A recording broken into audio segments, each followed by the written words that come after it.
Olá, bom dia. Sejam todos muito bem-vindos aqui ao programa Palavra Viva. Eu sou Alex, amigo de vocês.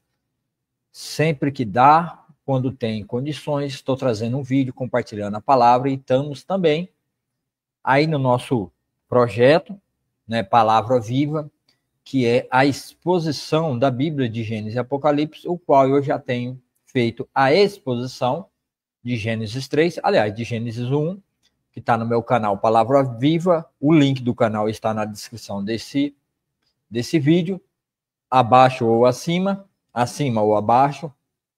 Tenham um ótimo dia, todos sejam muito bem-vindos. Deus abençoe a vida de cada um de vocês, a semana de vocês.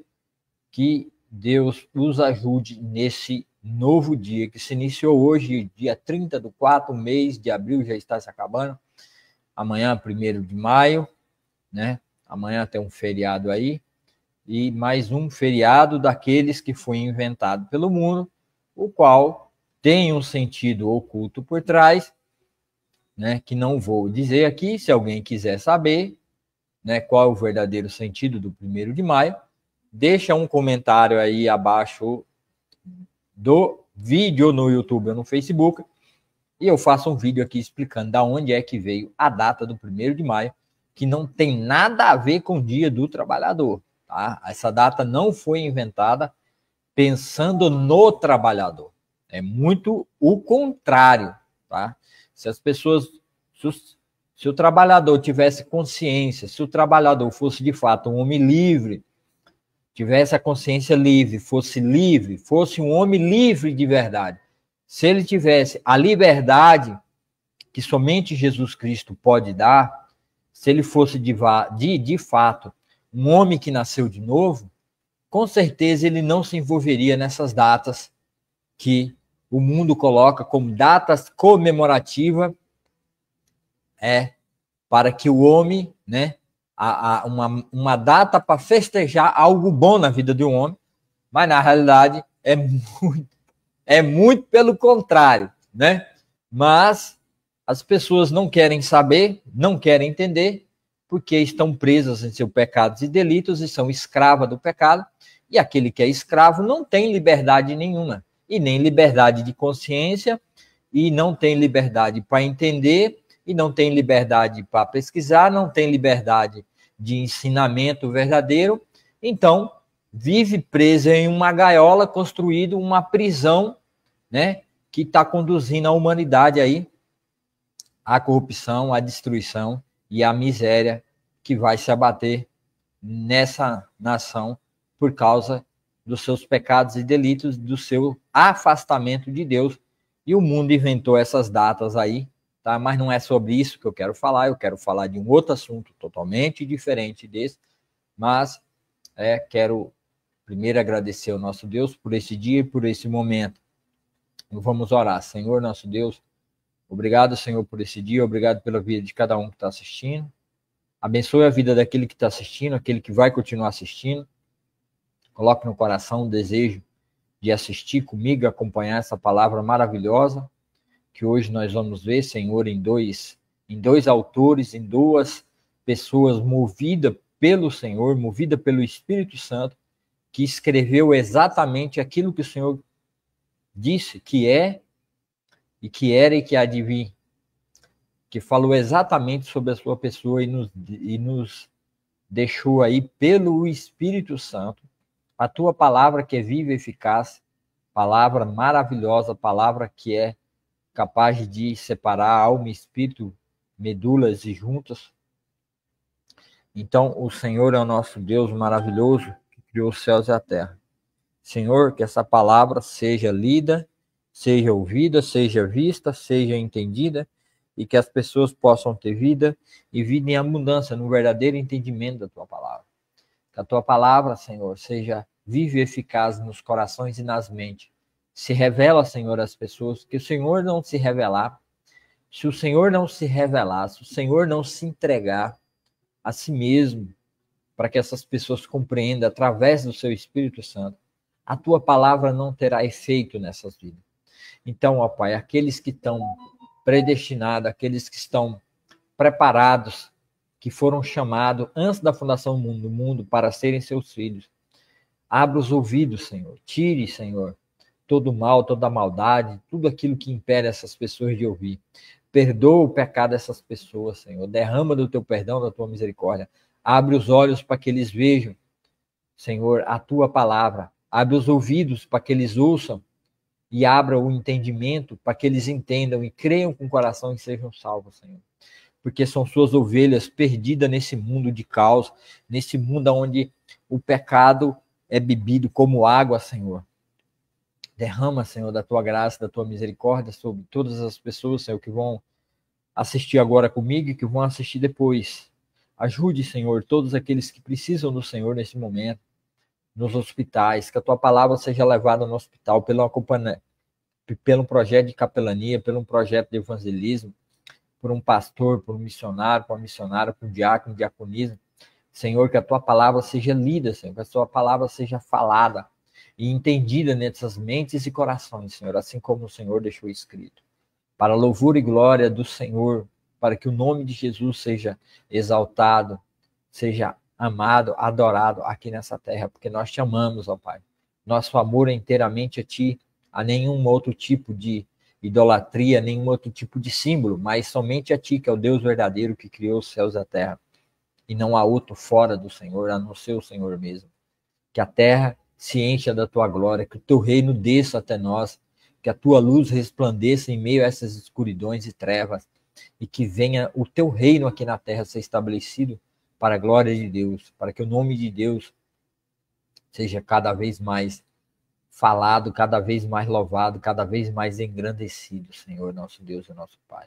Ajuda-nos, Senhor, tenha misericórdia, Senhor, das pessoas que precisam do Senhor, derrama da tua bênção, da tua salvação.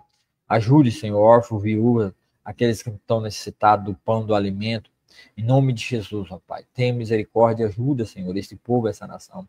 Ajuda a tua igreja, Senhor, acorda a tua igreja, aviva a tua igreja através da leitura da tua palavra. Que a tua palavra seja, Senhor, a prioridade dentro da tua igreja, Senhor, que não seja essa teologia, Senhor, centrada no ser humano, tudo baseado em aplicações aonde se exalta e se fala do ser humano e não de ti. O pleno conhecimento do Senhor foi colocado em segundo lugar. E somente aplicações, colocações, estudos e muito mais estudos e livros e mais livros. Senhor, teologia da libertação, teologia da prosperidade, Senhor. Senhor, esses falsos ensinamentos que vêm, Senhor, para destruir e tirar do verdadeiro propósito, que é conhecer a ti, através da leitura da tua palavra, através da exposição da tua palavra, ter um pleno relacionamento com o Senhor, se relacionar pessoalmente com o Senhor, através dos seus escritos, através daquilo que os seus discípulos, apóstolos deixaram, mais Paulo.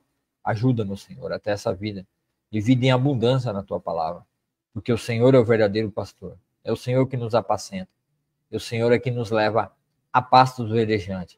E o alimento, o pão verdadeiro é a tua palavra. A tua palavra é o pão que nos alimenta, é o pão que nos conforta, é o pão que nos dá vida, é o pão que cria um novo espírito dentro de cada homem. Faça com que as pessoas, com a sua igreja, se reavivem através da leitura da tua palavra, buscando um compromisso com a tua palavra, para que o Senhor mesmo tenha um relacionamento pessoal, individual com cada um, através da leitura da sua palavra, e assim essas pessoas nascerão de novo, igrejas nascendo de novo, Senhor Deus. Traga isso, Senhor, tire toda teologia humanista que vem através de psicologia, através de psicanálise, através de consultórios de psicólogos, através de palestras de autoajuda e todo esse lixo que não serve para nada, Senhor, através de coaches, né, pessoas aí sendo coaches, né, e falando o que dizer, o que não dizer. Em nome de Jesus, Senhor Deus, repreenda todo esse mal que está dentro da tua igreja, que faz com que ela morre e não sirva para mais nada, Senhor, a não ser o fogo. No dia da bodas do Cordeiro, no dia do tribunal de Cristo. Assim, Senhor, nosso Deus, nosso Pai, nos ajude, Senhor. Ajude a tua igreja, em nome de Jesus. Amém. Amém, meus irmãos. Sejam, né?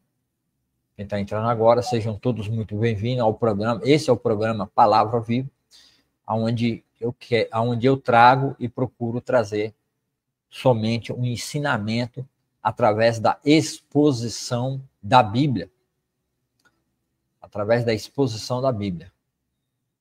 Então, hoje, como eu não estou fazendo vídeo diário porque eu estou resolvendo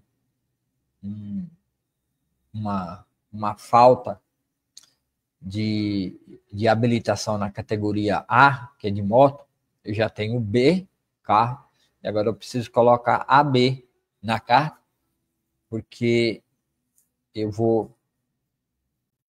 a gente já vem trabalhar, eu e meu filho, já vem trabalhar de moto em Serra Talhada, que é a cidade onde eu trabalho, e ele vai casar e vai se mudar para Serra Talhada, e eu vou continuar morando em Calumbi, Pernambuco, e eu vou precisar passar com a moto lá pelos guardas da rodovia federal, tanto na ida como na volta. Então, eu não posso dirigir sem habilitação, e também, de qualquer forma, o homem de Deus, o servo de Deus, não pode andar aí desabilitado dentro da cidade, dando um mau exemplo e um mau testemunho.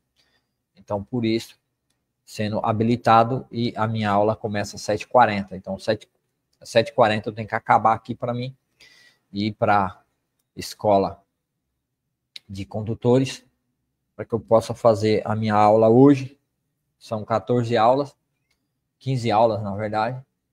E aí eu preciso encerrar esse ciclo para me fazer um exame no Detran e assim estar plenamente habilitado para não ter problema com autoridade nenhuma, para a glória de Deus.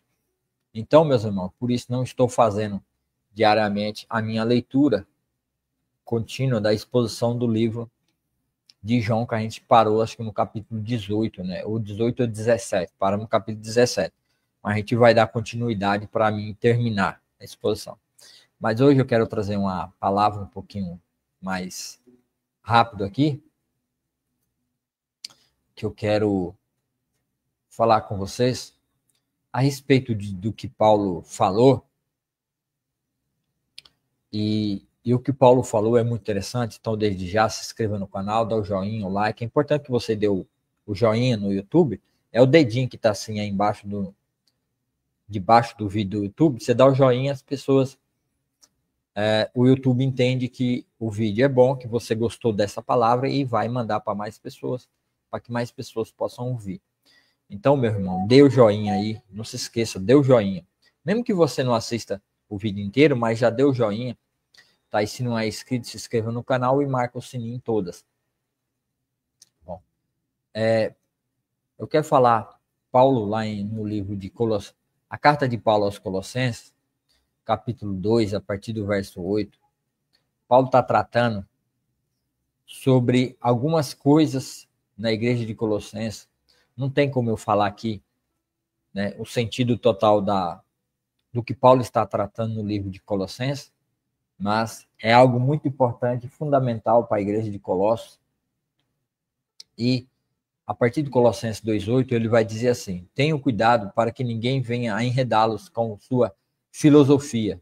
Tá? Filosofia aqui é toda filosofia que vem de todo tipo de pensamento filosófico, que é pessoas que têm a capacidade de parar, pensar, analisar e criticar e perguntar e questionar e buscar por conhecimento a respeito das coisas materiais aqui na Terra.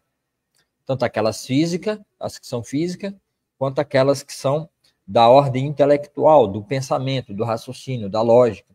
Então, tudo isso faz parte. Isso é o homem buscando, através de uma construção, para ele construir primeiro na mente, porque todas as coisas primeiro passam pelo campo da mente. O campo da mente também é o campo do imaginário, é um outro mundo, é um outro tipo de construção.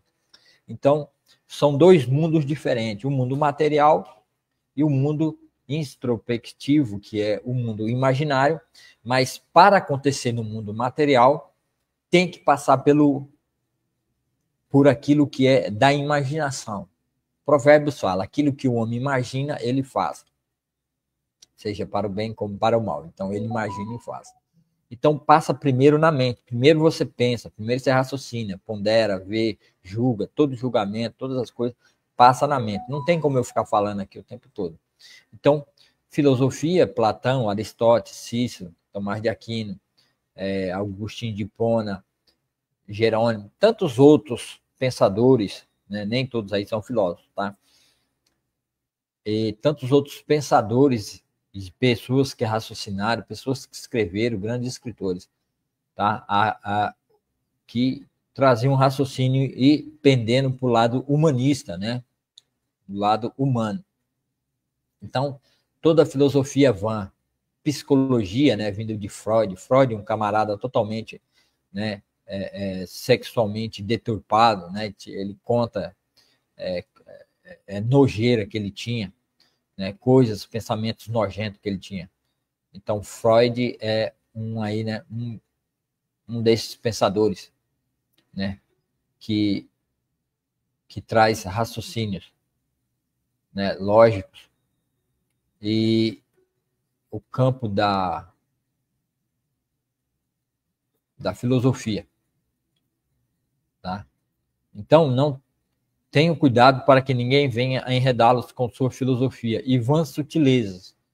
Filosofia e vã sutileza é uma moeda de dois lados, tá? Filosofia e vã sutileza. Filosofia e vã sutileza. As duas andam junto. A filosofia é mãe da vã sutileza. Por quê? Porque a filosofia leva ao pensamento e ao raciocínio, e a planos, e a planejar. Filosofia é como planejar, como fazer um plano, e depois como trabalhar em cima desse plano e fazer com que ele dê certo. É pensar no raciocínio, é um raciocínio mais alto, a filosofia é muito mais alta, tá? Do que só fazer algo com vãs sutilezas. Tá? A filosofia, ela contribui para que a vã sutileza ela seja eficaz. Porque quem faz vã sutileza sem ser filósofo, acaba fazendo mal feito e acaba dando errado. Então, a filosofia, ela pavimenta na razão humana para que, quando o homem pensar e calcular em fazer coisas vãs, tenha sentido, tenha lógica, para que isso seja atraente às pessoas e as pessoas vejam com que aquilo pareça uma verdade. Mas, na realidade, isso não é uma verdade. Isso é uma falsa verdade. Tá? Então, a filosofia ela tem esse trabalho, tá? De organizar e pôr em ordem e fazer com que as coisas tenham um raciocínio que pareça lógico, que pareça ter um sentido e que, nesse sentido, por ter sentido, é verdade. Tá? E isso não é verdade. Isso aí tem um nomezinho que eu esqueci o nome agora. Como é que fala, meu Deus do céu? Aquilo que raciocínio lógico, até dentro da palavra de Deus, que parece ser verdadeiro e na realidade não é verdadeiro, tá? É vã filosofia, tá?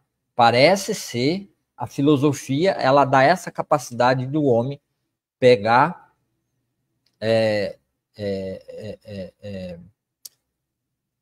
pegar construções de frases, de textos bíblicos e criar.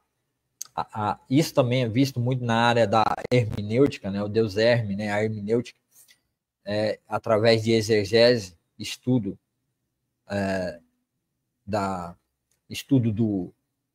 do texto e do contexto, e toda essa parte aí, a filosofia ela pode estar trabalhando por trás para estar ajudando pessoas à construção de vãs raciocínio, de coisas vãs que não servem para nada, é apenas vaidade, é apenas inlocubação intelectual para satisfação da própria razão que se auto-engana através de uma falsa filosofia.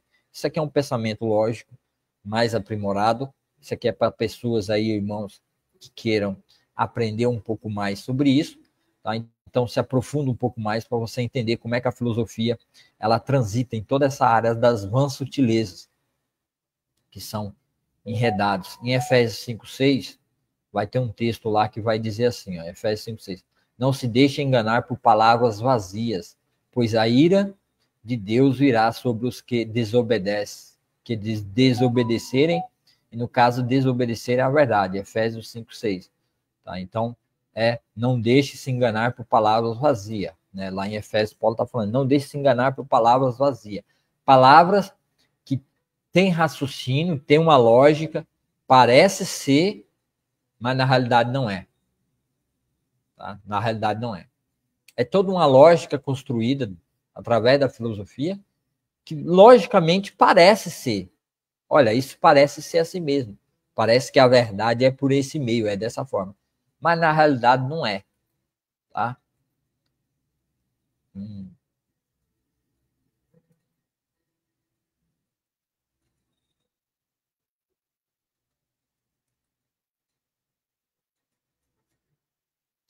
Eu não sei se o computador vai desligar, porque o antivírus ativou aqui, pedindo para desligar o computador e verificar vírus, mas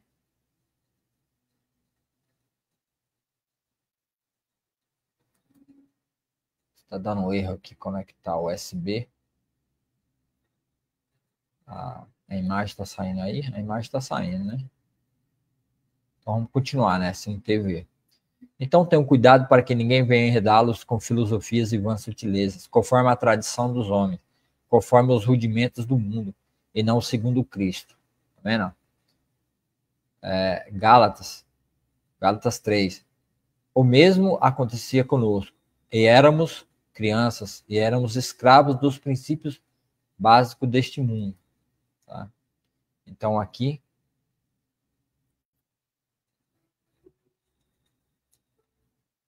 Paulo está falando sobre quando criança, a pessoa que ainda é novo no evangelho, é novo na graça, ele é como uma criança que precisa aprender, entendeu? Então a gente não deve se prender e se pautar por essas coisas, tá bom? Quando nós precisamos de aprender, nós devemos ir diretamente à palavra de Cristo. E aqui eu vou trazer um exemplo de um assunto que é pertinente na própria igreja de Deus, na própria igreja de Cristo, que é uma prioridade que foi abandonada e esquecida pelo ensinamento filosófico colocado dentro das igrejas através dessa falsa teologia que hoje aí existe, que fez com que a igreja morresse cada vez mais e todas as igrejas já estão morrendo e não sei quando é que elas vão acordar para esse entendimento, porque está acontecendo ao contrário daquilo que Cristo pediu para a igreja fazer, e a igreja não, que ele ensinou para que esse fosse um padrão de vida do servo de Deus, daquele que vão buscar a Deus, tenha como prioridade o que ele traz aqui em Mateus 19, a partir do verso 19. Então, vamos, nessa razão e nesse assunto específico, vamos ver como é que a filosofia, a religião, filosofia dentro das religiões, com o tempo foi desviando a atenção e criando outras lógicas, outros tipos de raciocínio, e abandonaram a exposição da leitura da palavra de Deus, para que o homem de Deus entenda a palavra por si próprio, e levou o homem ao simples raciocínio. Então, eu vou ler aqui com vocês a respeito desse assunto e veja como a realidade na igreja é uma e aquilo que Jesus fala é outra, por causa do abandono da palavra e vivendo nessas filosofias que Paulo ensina. Mateus 6, 19. Não acumuleis tesouros sobre a terra, onde as traças e a ferrugem corroem e os ladrões escavam e roubam. Mas há um tesouro no céu, onde as traças e a ferrugem não corroem, e onde ladrões não escavam nem roubam, porque onde estiver o teu tesouro, aí também estará o teu coração. Então, aonde estiver o seu tesouro, aí também estará o seu coração. Aonde estiver o seu tesouro, aí estará também o seu coração. Qual é a coisa mais preciosa na sua vida? O que é mais precioso? Aonde é que está o teu coração, a tua vida, todo momento, todo instante? O que é? É nas coisas do mundo, é na comida, é no transporte, melhor carro, melhor casa, melhores roupas, melhor tudo isso. Isso é onde está o coração da igreja e do povo de Deus hoje dentro das igrejas. Em se salvar, em salvar a si próprio e salvar a sua vida através das riquezas e dos manjares que o governante desse mundo está dando. É essa a preocupação do homem hoje.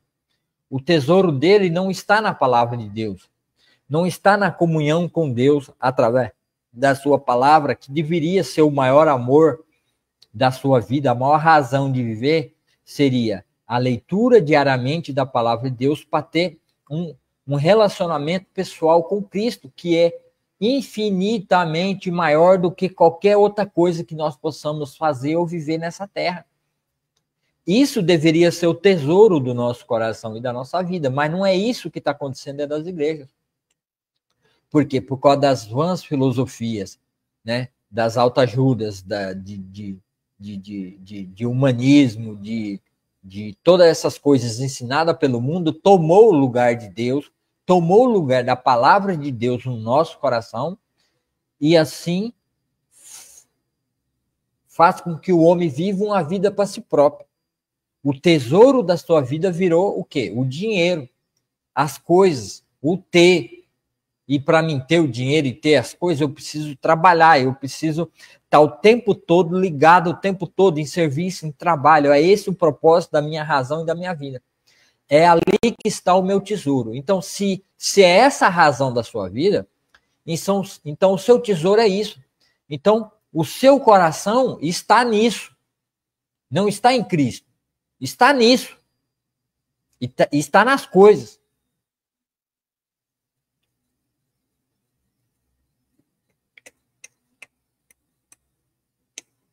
Por isso vos digo, vocês, não se preocupem com a vida.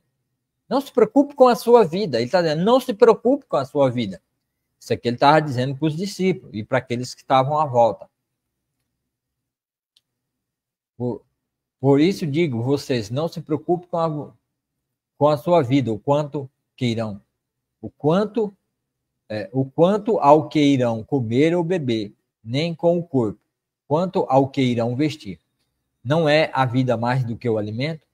E não é o corpo mais que as roupas? Observe as aves dos céus, que não semeiam, nem colhem, nem ajuntam em celeiros. No entanto, o Pai de vocês, que está no céu, as sustenta. Será que vocês não valem muito mais do que as aves? Quem de vocês, por mais que se preocupem, pode acrescentar um côvado ao custo da vida?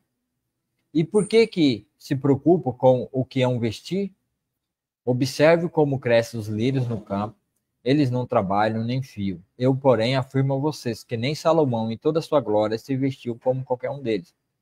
Ora, se Deus veste assim a erva do campo, que hoje existe e amanhã é lançado no fogo, não fará muito mais por vocês, homens de pequena fé. Portanto, não se preocupem dizendo que comeremos, que beberemos, ou com que nos vestiremos, porque os gentios é que se preocupam com essas coisas. O Pai de vocês que está no céu sabe que vocês precisam de todas elas, mas busquem em primeiro lugar o reino de Deus e sua justiça, e todas essas coisas serão acrescentadas. Portanto, não se preocupe com o dia de amanhã, pois o amanhã trará seus próprios cuidados. Basta ao dia o seu próprio mal. Então, aqui é aquilo que Jesus fala sobre essas coisas. É ele dizendo e é ele falando. Então, é isso que o homem de Deus e a igreja de Deus deveriam estar preocupados. Mas, infelizmente, não é isso que a igreja está preocupada e não é isso que os crentes estão preocupados. Estão fazendo um contraste entre as filosofias. E eu vou encerrar por aqui. Eu acabo esse vídeo por aqui. Não estou fazendo vídeo essa semana, só fiz esse curtinho para avisar vocês por que eu não estou fazendo esse vídeo. Eu não estou continuando a leitura do livro de João essa semana, para que vocês entendam, tá, o que está acontecendo. E na outra semana a gente volta aí, né? Caso dando certo, encerrando tudo lá, na autoescola a gente volta a se falar. Tenha um ótimo dia, Deus abençoe, tenha uma ótima semana e até o próximo vídeo, se Deus